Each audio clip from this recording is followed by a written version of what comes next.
Hello, good morning and welcome. It is time for Nerdle for the 18th of Feb. So, 2022. Let's have a go at this one. I'm going to keep with the same starting equation. Let's see what this one gives me.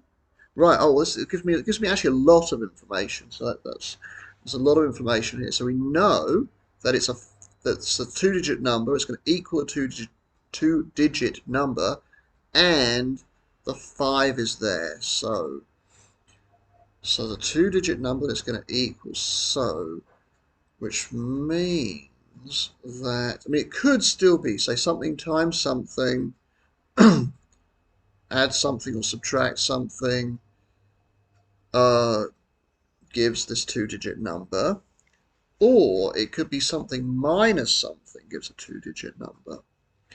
So, but we know the 5 is here, so I'm going to put in some digits. I'm going to try the minus. It feels more probable, but I might be completely wrong about this. I'm going to try the minus possibility. Now, we know there's no 7, no 4, no 1. So if I start with something like 80 something, there's a 3 and a 2 there as well. So what? If I say if the 32 is, because I know the 3 is not there, it could be 25. It could be 25, right? That's a possibility too.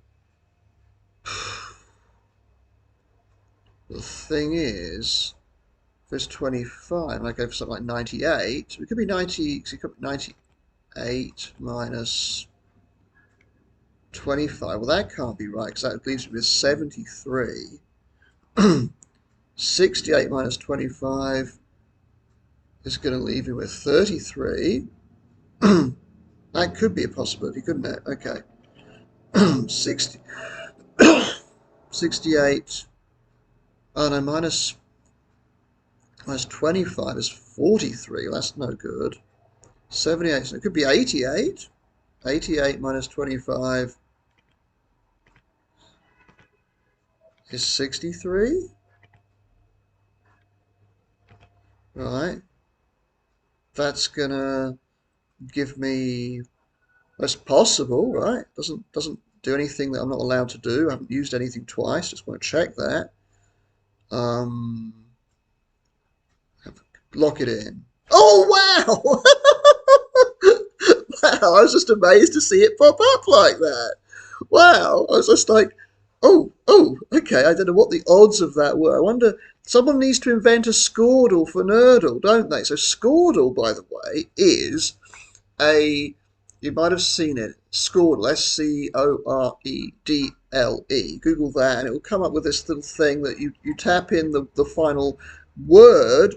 So normal Wordle, you tap in the final word, and then put in your guesses for that word. And each time it will tell you how many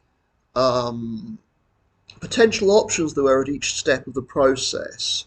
So it might say, well, the first word you type in a word, there are 624, words that are valid given what the output was. So you get a green and a yellow, or whatever you get, or nothing, or something, whatever.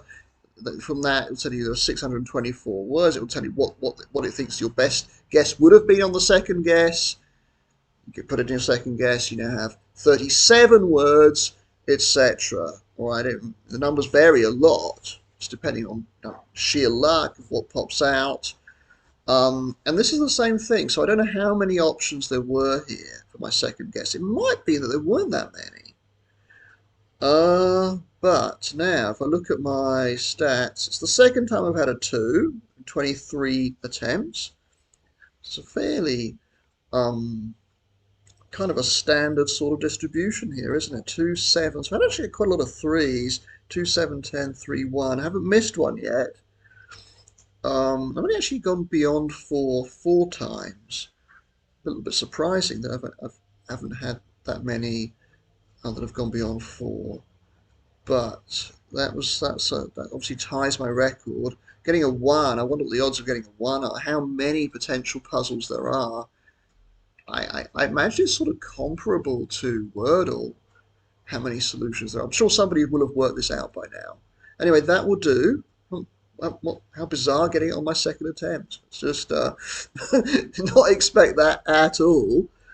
I think the other time I did it, I got like I was just very lucky with my first go, and it really didn't give me many options. It felt like I had more options here, like the things you could have multiplied and things here too. So anyway, there it is.